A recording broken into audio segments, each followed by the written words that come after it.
Welcome to EE2 class. നമ്മൾ module 5-ലാണ് ഇപ്പോൾ ഉള്ളത് അല്ലേ. അപ്പം അതിൽ നമ്മൾ ജനറൽ ഔട്ട്ലൈൻ നമ്മൾ നേരത്തെ ഡിസ്കസ് ചെയ്തു.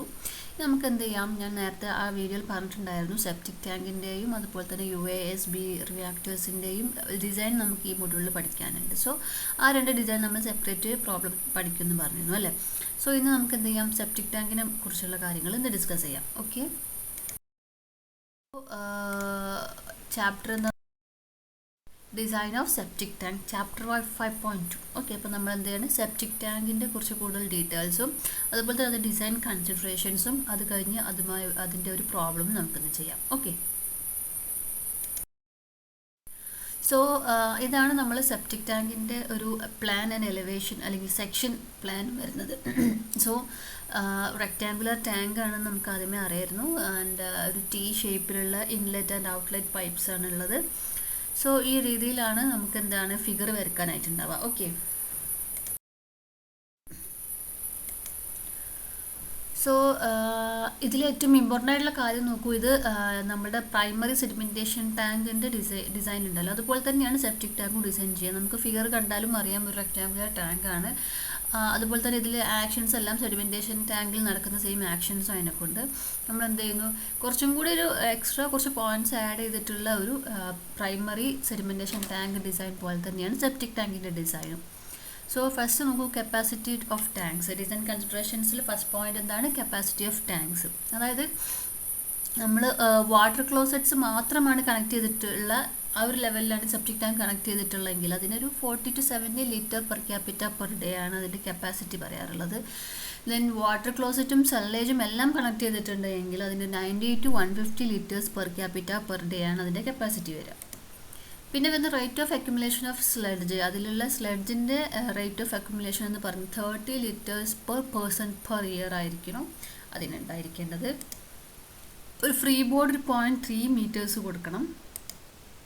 ഡിറ്റൻഷൻ പീരീഡ് എന്ന് പറയുന്നത് 12 to 36 hours ആണ്. നമ്മൾ പൊതുവേ ക്വസ്റ്റ്യൻസ് ഒക്കെ ചെയ്യുമ്പോൾ 24 hours ആണ് സെലക്ട് ചെയ്യുക. Okay, then length to breadth ratio എന്ന് പറയുന്നത് 2 to 3 times ബ്രെഡ്ത്ത് പറ്റും. ഐ മീൻ വിഡ്ത്തിൻ്റെ 2 to 3 times ലെങ്ത്ത് കൊടുക്കാം.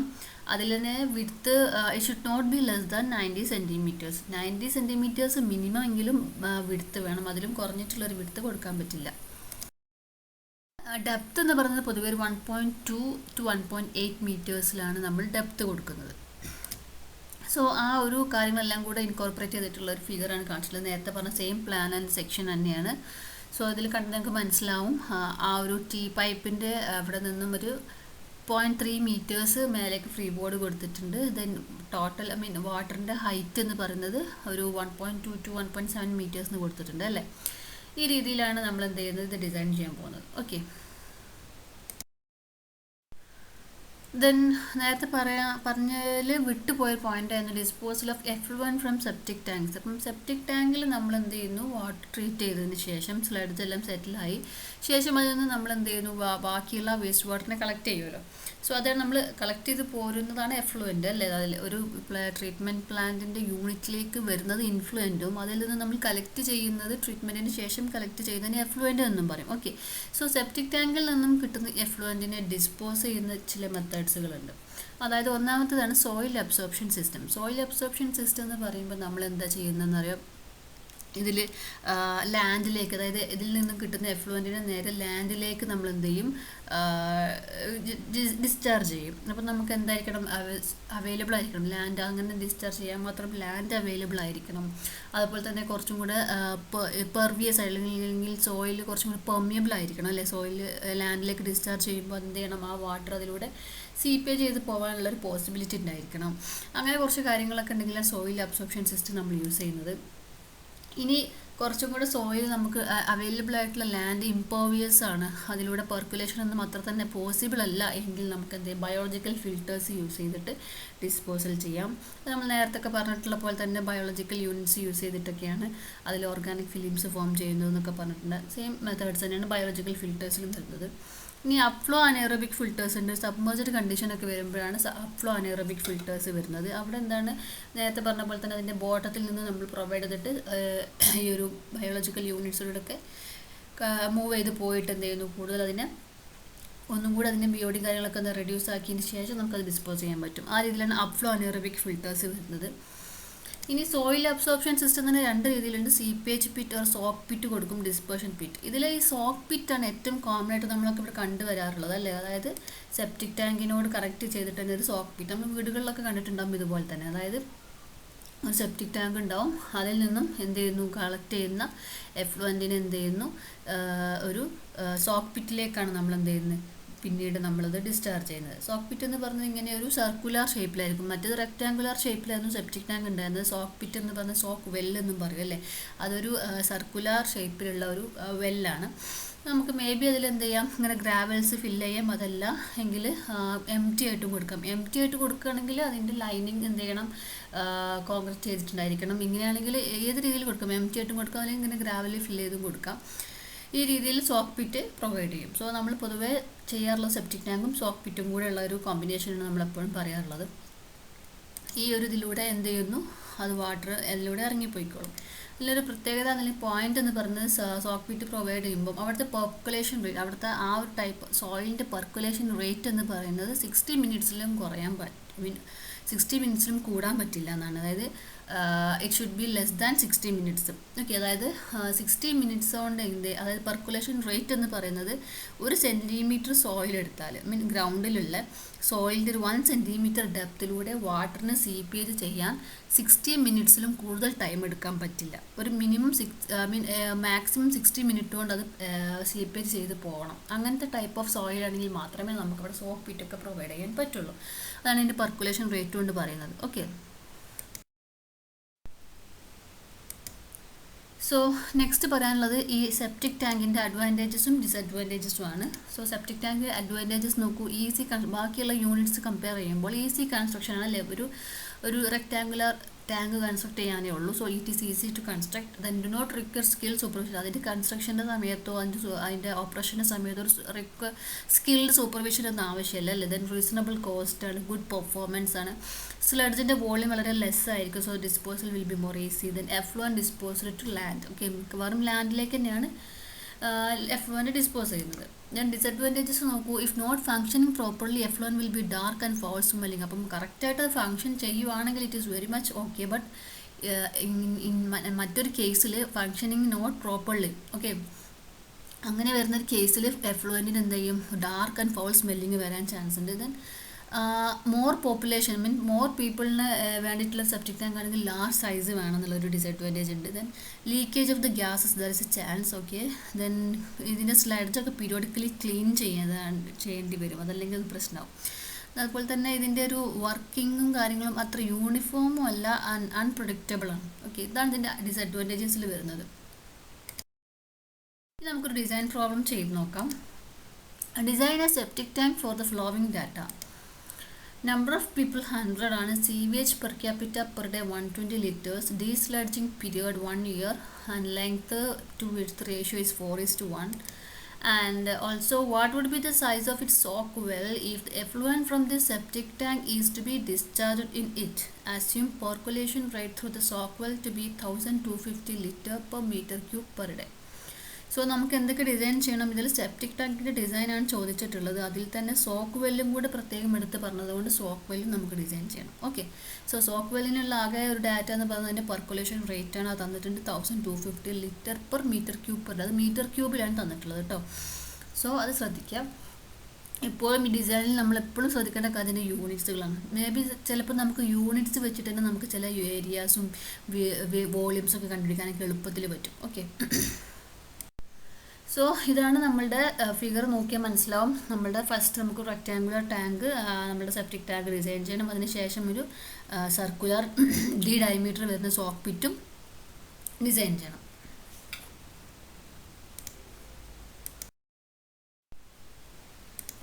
ഓക്കെ, സോ നമുക്ക് ചെയ്ത് തുടങ്ങാം. ഫസ്റ്റ് നോക്കാം, നമുക്ക് ക്വാണ്ടിറ്റി ഓഫ് സീവേജ് പ്രൊഡ്യൂസർ. അവിടെ പ്രൊഡ്യൂസ് ചെയ്യുന്ന സീവേജിൻ്റെ ക്വാണ്ടിറ്റി നോക്കാം.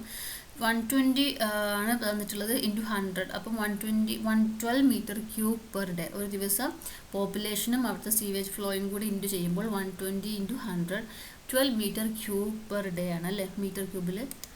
ദെൻ റിറ്റൻഷൻ പീരീഡ് നമ്മൾ നേരത്തെ പറഞ്ഞു 24 ആണ് പൊതുവേ നമ്മൾ അസ്യൂം ചെയ്യാറുള്ളത്. പ്രത്യേകം മെൻഷൻ ചെയ്തിട്ടില്ല എങ്കിൽ നമ്മൾ 24 ഹവേഴ്സാണ് നമ്മൾ എടുക്കുക. Then capacity of the tank എന്ന് പറഞ്ഞാൽ നമുക്ക് ഡിസ്ചാർജിൻ്റെ ഡിറ്റൻഷൻ പീരീഡ് വെച്ച് ചെയ്യാം. ഓക്കെ, ഡിസ്ചാർജ് എത്രയാണ്? 12 മീറ്റർ ക്യൂബ് പെർ ഡേ ആണ്. അതിനെ നമ്മൾക്ക് എന്ത് ചെയ്യും? ഹവേഴ്സിലേക്ക് മാറ്റാം. കാരണം ഡിറ്റൻഷൻ പീരീഡ് ഹവേഴ്സിലാണല്ലോ. So 12 metre cube per day എന്നുള്ളതിനെ നമുക്ക് 12 മീറ്റർ ക്യൂബ് ബൈ 24 എന്നാക്കുമ്പോൾ അത് പെർ ഹവറിലായി. ഇൻറ്റു 24 ഹവേഴ്സ് നമ്മൾ ഡിറ്റൻഷൻ പീരീഡ് എടുത്തു. സോ 12 മീറ്റർ ക്യൂബാണ് നമ്മളുടെ capacity of the tank. Then rate of deposition of sludges 30 litres per capita per year നമ്മൾ തന്നിട്ടില്ല, അതുകൊണ്ട് നമുക്കത് അസ്യൂം ചെയ്യാം അല്ലേ. So quantity of sludge producer, അപ്പം അവിടെ പ്രൊഡ്യൂസ് ചെയ്യുന്ന സ്ലഡ്ജിൻ്റെ എമൗണ്ട് എന്ന് പറയുന്നത് നോക്കൂ, 30 ഇൻറ്റു 100 ഇൻറ്റു അത് പെർ ക്യാപിറ്റ 100 അവിടുത്തെ population. So 100 into per year അല്ലേ. അപ്പം ഒരു ഇയറിൽ എത്രയാണ് സ്ലഡ്ജ് പ്രൊഡ്യൂസ് ചെയ്യുന്നത് എന്നുള്ളത് നോക്കുകയാണെങ്കിൽ 3 മീറ്റർ ക്യൂബാണെന്ന് കിട്ടും. ഓക്കെ, 3 മീറ്റർ ക്യൂബ് എങ്ങനെ കിട്ടിയെന്ന് മനസ്സിലായിട്ടുണ്ടാവുമല്ലോ. അതായത് ലിറ്റേഴ്സിലായിരുന്നു, 30 litre per capita per year ആയിരുന്നു. അതിന് 100 കൊണ്ട് ഇൻറ്റു ചെയ്തു, ഇൻറ്റു 1 ചെയ്തതിന് ശേഷം ഇതിനെ മീറ്റർ ക്യൂബിലേക്ക് മാറ്റാൻ ഡിവൈഡ് ബൈ 1000 ചെയ്യും. ഓക്കെ, ആ സമയത്ത് നമുക്ക് 3 മീറ്റർ ക്യൂബ് എന്ന് കിട്ടും. So total capacity of the tank എന്ന് പറയുന്നത് എത്രയായിരിക്കണം? 12 ആണ് അതിൻ്റെ ഡിസ്ചാർജ് വഴിയുള്ള അതിൻ്റെ capacity plus sludge 3 metre cube volume ഒരു സ്ലഡ്ജും കൂടെ പ്രൊഡ്യൂസ് ചെയ്യുന്നതുകൊണ്ട് അതിനും കൂടെ ഉള്ളൊരു സ്ഥലം നമ്മൾ അതിന് സ്പേസ് കൊടുക്കണമല്ലോ. സോ 12 + 3 15 മീറ്റർ ക്യൂബാണ് ടോട്ടൽ കപ്പാസിറ്റി ഓഫ് ടാങ്ക്. 12 എന്തിനാണ്? നമ്മുടെ ഈ ഡിസ്ചാർജിന് ആവശ്യമുള്ളത്. 3 മീറ്റർ ക്യൂബ് എന്തിനാണ്? ആക്ച്വലി അവിടെ സ്ലഡ്ജ് ഒരു ഇയറിൽ സ്ലഡ്ജ് 3 മീറ്റർ ക്യൂബ് വോളിയം വരെ ഒരു ഇയറിൽ സ്ലഡ്ജ് പ്രൊഡ്യൂസ് ചെയ്യുന്നുള്ളത് കൊണ്ട് 12 + 3 15 മീറ്റർ ക്യൂബ്. ദെൻ നമുക്ക് ഡെപ്ത് ഓഫ് ടാങ്ക് നമുക്കൊരു 1.5 മീറ്റർ അസ്യൂം ചെയ്യാം. നമ്മൾ പറഞ്ഞിട്ട് 1.2 to 1.8 മീറ്റേഴ്സിൽ ഇൻ ബിറ്റ്വീൻ നമുക്ക് അസ്യൂം ചെയ്യാമല്ലോ. സോ 1.5 മീറ്റേഴ്സ് നമ്മൾ അസ്യൂം ചെയ്യുന്നു. Then area of the tank എത്ര കിട്ടും നോക്കൂ, 15 ആണ് നമ്മളുടെ total volume. So total volume divide by depth what we will get 10 metre square. So area 10 metre square ആണ് കിട്ടി. Now length and breadth ratio നമ്മളൊരു 4:1 ആയിട്ട് എടുത്തു. ആൻഡ് സോ നമുക്ക് അതുവഴി നമുക്ക് എന്ത് കിട്ടും? ലെങ്ത്തും ബ്രെഡ്ത്തും കിട്ടും അല്ലേ. സോ സിമ്പിളാണ്. ലെങ്ത്തിന് നമ്മൾ എന്ത് കൊടുക്കുന്നു? മീൻ 4b എന്ന് കൊടുക്കാം നമുക്ക് അല്ലേ. b × 4b = 10 metre cube. Then അതിൽ ബ്രെഡ്ത്തിൻ്റെ മാത്രം അപ്രോക്സിമേറ്റ്ലി 1.6 മീറ്റേഴ്സ് എടുക്കുകയാണെങ്കിൽ l = 6.4 മീറ്റേഴ്സ്. ഫ്രീ ബോർഡ് ഒരു 0.3 മീറ്റേഴ്സും പ്രൊവൈഡ് ചെയ്തു. സോ ഓവറോൾ ഡെപ്ത് എന്ന് പറഞ്ഞാൽ എന്ത് കിട്ടും? 1.5 + 0.3 = 1.8 മീറ്റേഴ്സ്. ലെങ്ത്ത് നമുക്ക് 6.4 metres. Breadth width 1.6 metres. So we can use a rectangular tank of size 6.4 metre by 1.6 metre by 1.8 metres. So septic ടാങ്കിൻ്റെ design ഇവിടെ തീർന്നു. ഇനി നമ്മളോട് ചോദിച്ചിട്ടുള്ളത് സോക്ക് വെല്ലും കൂടെ വേണം അല്ലേ. So design of soak well. Soak വെല്ലിന് തന്നിട്ടുള്ള ആകെ ഡാറ്റ എന്ന് പറയുന്നത് പെർക്കുലേഷൻ റേറ്റ് ആണ്. It is = 1.1250 litres per metre cube per day അല്ലേ. സോ സീവേജ് ഔട്ട് ഫ്ലോ, അതായത് അതിലേക്ക് വരുന്ന സീവേജിൻ്റെ ഫ്ലോ എന്ന് പറയുന്നത് 12 മീറ്റർ ക്യൂബ് പെർ ഡേ ആണ് അല്ലേ. അത്രയും ആണ് സീവേജ്, അതായത് നമ്മുടെ സെപ്റ്റിക് ടാങ്കിലേക്ക് വരുന്ന flow 12 metre cube per day. അത് തന്നെയായിരിക്കും അതിൽ നിന്ന് വരുന്ന ഔട്ട് ഫ്ലോയും. സോ അതിനെ നമ്മൾ ലിറ്റേഴ്സിലേക്ക് മാറ്റിക്കാം. നമ്മുടെ പെർക്കുലേഷൻ റേറ്റ് അവിടെ litres per metre cube per day ആണ്. അപ്പോൾ അതിലുള്ള ഒരു മീറ്റർ ക്യൂബ് നിങ്ങൾ കാണുന്നുണ്ടാവുമല്ലോ അല്ലേ. സോ താഴെ സീവേജ് ഔട്ട് ഫ്ലോയിൽ ലിറ്റേഴ്സ് പെർ ഡേയും വന്നു കഴിഞ്ഞാൽ നമുക്ക് എന്ത് കിട്ടും? മീറ്റർ ക്യൂബിലുള്ളൊരു വോളിയം കിട്ടാനുള്ള ഒരു പോസിബിലിറ്റി അവിടെ ഉണ്ട്. സോ നമുക്ക് എന്ത് ചെയ്യാം? Volume required for soak well = എന്താണെന്ന് അറിയോ? Sewage flow divide by percolation rate. Sewage flow അതായത് ഡിസ്ചാർജ് എത്രയാണോ ഡിവൈഡ് ബൈ അവിടുത്തെ പെർക്കുലേഷൻ റേറ്റ് ഡിവൈഡ് ചെയ്ത് കഴിഞ്ഞാൽ നമുക്ക് എന്ത് കിട്ടും? Volume of the soak well കിട്ടും. So 12,000 litres per day divide by 1,250 litre per metre cube per day. രണ്ടും ഡിവൈഡ് ചെയ്ത് കഴിഞ്ഞാൽ നമുക്കറിയാം മീറ്റർ ക്യൂബിലുള്ളൊരു വാല്യൂ നമുക്ക് കിട്ടുന്നു അല്ലേ. സോ 9.6 മീറ്റർ ക്യൂബാണ് ഇവിടുത്തെ സോക്ക് വെല്ലിൻ്റെ വോളിയം. ഇനി depth of the soak well നമുക്ക് 2 മീറ്റേഴ്സ് അസ്യൂം ചെയ്യാം. നമ്മുടെ സെപ്റ്റിക് ടാങ്ക് ഒരു 1.8 മീറ്റേഴ്സ് വരെയൊക്കെ ഉണ്ടല്ലോ. സോ നമുക്ക് ഏകദേശം അതിനോട് സാമ്യമുള്ള രീതിയിലൊരു വാല്യൂ. സോ ഒരു 2 മീറ്റേഴ്സ് നമുക്ക് എന്ത് ചെയ്യാം? സോക്ക് വെല്ലിന് ഡെപ്ത് അസ്യൂം ചെയ്യാം. അങ്ങനെ വരുമ്പോൾ നമുക്ക് അതിൻ്റെ ഏരിയ കിട്ടും അല്ലേ. 9.6 / 2 = 4.8 മീറ്റർ. കാരണം വോളിയം ഡിവൈഡ് ബൈ ഡെപ്ത് ചെയ്ത് കഴിഞ്ഞാൽ നമുക്ക് അവിടുത്തെ ഏരിയ കിട്ടും 4.8 മീറ്റർ സ്ക്വയർ. സോ നമുക്ക് എന്ത് ചെയ്യാം? ഏരിയ 4.8 ആണെന്ന് കിട്ടി. സോ നമുക്ക് എന്ത് ചെയ്യാം? അത് സർക്കുലർ ഷേപ്പാണ്. 5/4 d square is equal to 4.8 എന്നതിൽ സബ്സ്റ്റിറ്റ്യൂട്ട് ചെയ്ത് കൊടുത്താൽ ഡയമീറ്റർ നമുക്ക് അപ്രോക്സിമേറ്റ്ലി 2.5 മീറ്റേഴ്സ് എന്നും കിട്ടും. സോ 2.5 മീറ്റർ ഡയമീറ്ററും 2 മീറ്റേഴ്സ് ഡെപ്തുമുള്ള ഒരു സർക്കുലർ ടാങ്കാണ് എന്ത് സോക്ക് വെൽ ഡിസൈൻ ചെയ്യാൻ പോകുന്നത്. സോ നമുക്ക് സെപ്റ്റിക് ടാങ്കിൻ്റെ ഡയമെൻഷൻസും കിട്ടി, സോക്ക് വെല്ലിൻ്റെ ഡയമെൻഷൻസും കിട്ടി. ഇത്രയേ ഉള്ളൂ ഈ ഒരു ടൈപ്പ് ഓഫ് പ്രോബ്ലം ചെയ്യാനായിട്ട്. സോ ഇതിൽ ഏതൊരു ഡിസൈൻ പ്രോബ്ലം ചോദിച്ചു കഴിഞ്ഞാലും അവിടുത്തെ കീ പോയിന്റ് എന്ന് പറയുന്നത് നമ്മൾ അതിൻ്റെ സ്റ്റാർട്ടിങ് എങ്ങനെ തുടങ്ങുന്നു എന്നും അതുപോലെ തന്നെ നമ്മൾ അതിൽ കൊടുക്കുന്ന ചില അസംഷൻസും. ഓക്കെ, എല്ലാ ഡാറ്റ ഒന്നും നമ്മൾ ഡിസൈൻ പ്രോബ്ലത്തിൽ ആരും തരില്ല. ചില 1-2 ഡാറ്റ മാത്രം, ഇത്ര സീവേജ് ഫ്ലോ ഉണ്ടെന്നോ അല്ലെങ്കിൽ ഇത്ര പോപ്പുലേഷൻ ഉണ്ടെന്നോ ആ രീതിയിലുള്ള കുറച്ച് കാര്യങ്ങൾ മാത്രമേ ഡിസൈൻ പ്രോബ്ലത്തിൽ തരുള്ളൂ. ബാക്കി അങ്ങോട്ട് എല്ലാം നമുക്ക് ഡിസൈൻ ചെയ്യാൻ നമ്മൾ വാല്യൂസ് അസ്യൂം ചെയ്യണം. സോ അസംഷൻസ് എന്തായിരിക്കണം? അപ് ടു ദ പോയിന്റ് ആയിരിക്കണം. എന്തെങ്കിലും അസ്യൂം ചെയ്യരുത്, അതാണ് അതിലുള്ള പോയിന്റ്. അപ്പോൾ നിങ്ങളുടെ മാർക്ക് എടുക്കുന്ന അവിടെയാണ്. അതായത് ഓരോ യൂണിറ്റിനും ഓരോരോ കാര്യങ്ങളുടെ വാല്യൂ, ഇപ്പോൾ ഡിറ്റൻഷൻ പീരീഡ് ആവട്ടെ, വെറുതെ അങ്ങ് ചില 12 ഹവേഴ്സെന്നോ അല്ലെങ്കിൽ 30 months അങ്ങനെയൊന്നും നമുക്ക് അസ്യൂം ചെയ്യാൻ പറ്റില്ല അല്ലേ? കാരണം ഓരോ യൂണിറ്റിൻ്റെയും ഡിറ്റൻഷൻ പീരീഡിന് ഓരോ റേഞ്ച് ഉണ്ടാവും. സോ ആ ഒരു റേഞ്ചിൽ നിങ്ങൾ ഈ അസംഷൻസ് വരണം എന്ന് മാത്രം. അത് പ്രകാരം നിങ്ങൾക്ക് എന്ത് ചെയ്യാം? ഡിസൈൻ ചെയ്യാം. ഇത്രയേ ഉള്ളൂ സെപ്റ്റിക് ടാങ്കിൻ്റെയും സോക്ക് വെല്ലിൻ്റെയും ഡിസൈൻ. അപ്പം എല്ലാവരും എന്ത് ചെയ്യുക, വേറെ പ്രോബ്ലംസ് ഒക്കെ എടുത്തിട്ട് ഇതുപോലെ ചെയ്ത് നോക്കുക. Okay, thank you.